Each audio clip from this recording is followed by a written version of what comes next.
ఏదైతే ఈ రోజుకి కరెక్ట్గా ఒక సంవత్సరం పూర్తి చేసుకున్నారు. ప్రభుత్వం స్థాపించి ప్రజల్ని వెన్నుపోటు పొడిచి ప్రజలకి ఎన్నికల ముందు ఏదైతే అబద్ధపు హామీలు ఇచ్చి సాధ్యం కాని హామీలు జగనన్న అప్పుడే చెప్తూనే ఉన్నాడు ఇవన్నీ సాధ్యం కాదని.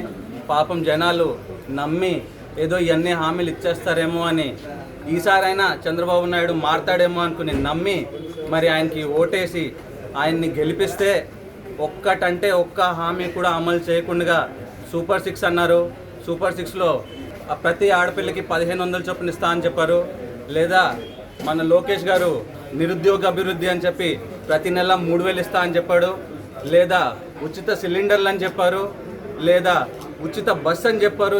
ఏ ఒక్కటంటే ఏ ఒక్క హామీ కూడా నెరవేర్చకుండా ఈరోజు ప్రభుత్వంలో వచ్చాక వాళ్ళు చెప్పుకున్నది ఏంటంటే మేము 95% స్ట్రైక్ రేట్తో వచ్చాము, 98% స్ట్రైక్ రేట్తో వచ్చామని చెప్తారు. కానీ ఎంత పర్సెంట్ మీరు హామీలు అమలు చేశారో ఇప్పుడు చెప్పాలి.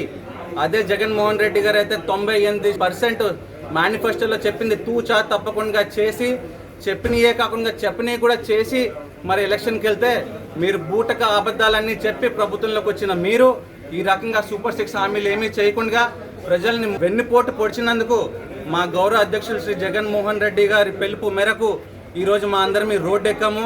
రోడ్డెక్కి ప్రభుత్వం స్థాపించిన రోజున మేమందరమీ కూడా వెన్నుపోటు దినంగా ప్రకటించుకుని ఈ రకంగా ర్యాలీ చేయాల్సి వచ్చింది. ఇప్పటికి ఇది ఒక హెచ్చరిక. ఇప్పటికి కూడా సూపర్ 6 అమలు చేయకపోతే భవిష్యత్తులో మేము ఇంకా తీవ్రత చేసి మరిన్ని ఉద్యమాలు చేసి మీ ప్రభుత్వం యొక్క మెడలు వంచుతామని ఈ సందర్భంగా తెలియజేసుకుంటున్నాను.